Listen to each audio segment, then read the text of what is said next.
আসসালামু আলাইকুম। আমি মোহাম্মদ কবির আহমেদ চৌধুরী। একটা সংক্ষিপ্ত বার্তা দিব আপনাদেরকে। বিশেষ করে এই ভিডিওটা আমার নিজ বিভাগের ময়মনসিংহ বিভাগের জন্য অনেকটা উদ্দেশ্য করে বানানো। পাশাপাশি এই ভিডিওটা যাদের কাজে লাগবে তারা সকলেই একটু কমেন্ট করবেন। ভিডিওটার মূল উদ্দেশ্য হচ্ছে গিয়া একটু সাবধান করার জন্য। এই মুহূর্তে আমি আমার পরিচিত কয়েকটা জায়গা থেকে ভিসা কপি পেলাম, বললো যে একটু চেক করে দেওয়ার জন্য। তো 5টা-6টার মতো, তো সম্পূর্ণই আমার ময়মনসিংহ বিভাগের পরিচিত মানুষগুলো।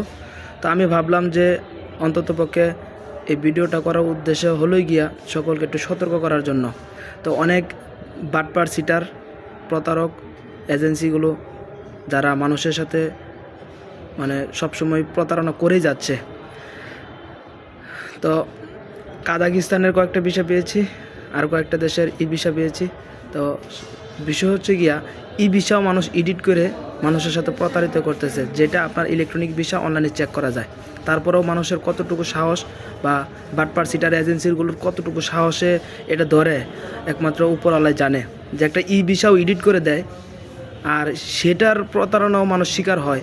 মানে এই আধুনিক যুগে এটাও অনেকটা মানে কাল্পনিক বিষয়, যেটা আপনার সরাসরি অনলাইনে চেক করা যায়, সেটা তো আর প্রতারণার কোনো মানে অপশন থাকে না। সেখানেও আপনার সাধারণত বাটপার সিটার প্রতারক এজেন্সিগুলো সাহস করে।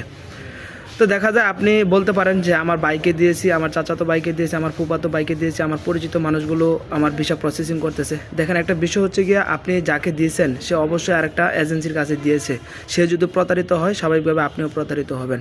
সেজন্য সাবধান, স্বাভাবিকভাবে বারবার চিন্তা ভাবনা করে লেনদেন করবেন। কারণ সাধারণত ময়মনসিংহের বিভাগের মূল উদ্দেশ্য হচ্ছে গিয়া তারা সাধারণত ইউরোপে খুবই কম থাকে, যার কারণে তারা ইউরোপ বিষয় খুবই কম জানে।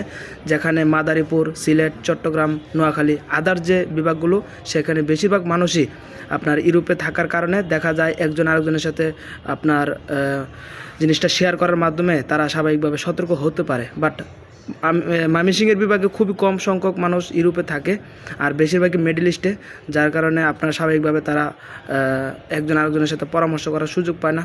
তাদের আবেগ বেশি থাকে, কারণ ইউরোপের ভিসা চিন্তা করা যায়। তো স্বাভাবিকভাবে সেজন্য আমি আপনাদেরকে বলতেছি, যে পিডিএফগুলো এই মুহূর্তে পেলাম সবগুলি সাধারণত এডিট। সবগুলি আপনার মনে করেন পার্সোনাল যে অ্যাড্রেস, পার্সোনাল যে আপনার ইনফরমেশন, সবগুলো এডিট করে সামনে বসানো। এমনভাবে এডিট ধরার কোনো উপায় নাই, তবুও আমার অভিজ্ঞতার জন্য ধরতে পেরেছি। সেজন্য কারণ আপনি আপনার পরিবারকে স্বাভাবিকভাবে হয়তো জোর জবরদস্তি করার মাধ্যমে আপনি রাজি করাইছেন সয় সম্পত্তি বিক্রি করবেন, অথবা অন্য কোনো জায়গা থেকে আপনার ফান্ডিংটা মিল করবেন।